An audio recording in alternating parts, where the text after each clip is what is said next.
All new at 6, executive orders involving immigration signed today by President Trump after promising the largest deportation program in American history. And tonight, some of the Coachella Valley's population of undocumented farm workers are worried what comes next. I-Team investigator Allie Anthony spoke to our local farming community to see what sort of emotions arise. In her report, Know Your Rights.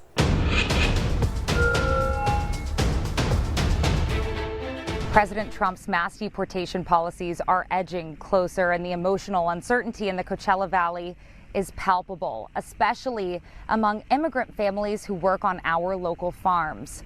What I found is that while there might not be a way to end these mass deportations, there are Fourth and Fifth Amendment rights that could protect undocumented people. However, many are unaware of these rights, leaving them vulnerable to deportation. Fields and fields of dreams. Here on the Coachella Valley's most fertile land, undocumented immigrants are among the farm workers who put food in our grocery stores.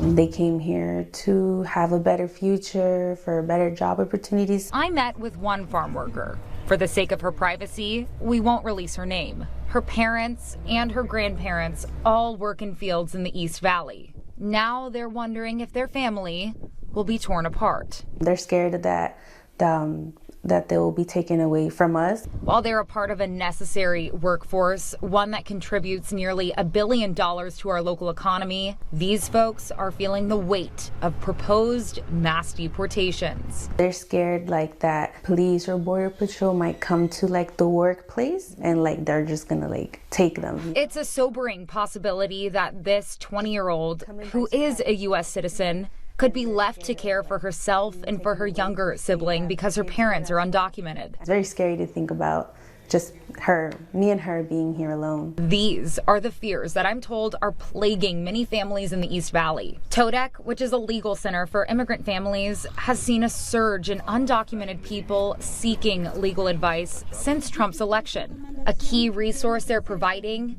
these red cards. The goal of this is having protection and knowing that you have constitutional rights. So under the Fifth and Fourth Amendment right, we have those rights, and we share that with community because they also qualify for those benefits. The card is intended to be given to an immigration agent by an undocumented individual if they're approached. It reads, quote, "I do not wish to speak with you based on my Fifth Amendment rights, and I do not give you permission to enter my home based on my Fourth Amendment rights." I followed along with TODEC as they visited one local farm, and what I found was a community of undocumented people who were completely unaware of their rights. Did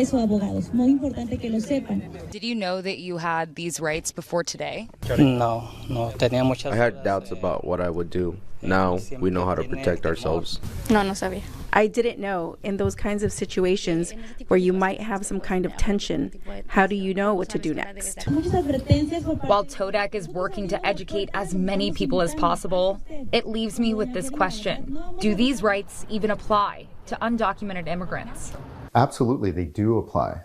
They apply to anybody who's living in the United States. Do you think there's an opportunity for immigration agents to take advantage of undocumented people who don't know their rights? Unfortunately, you will have that situation where you're caught in the crossfire because of these mass deportations. You just have to know your rights. Back to my first interview subject and her family, one thing is holding them high during this time of uncertainty: knowing their rights. Knowledge is very powerful, especially in times like this. It's only a matter of time until we figure out how seriously the Trump administration is pursuing those mass deportation policies. And until then, News Channel 3 is going to continue talking to people who are preparing for the possibility. I'm in Thermal. Allie Anthony, News Channel 3.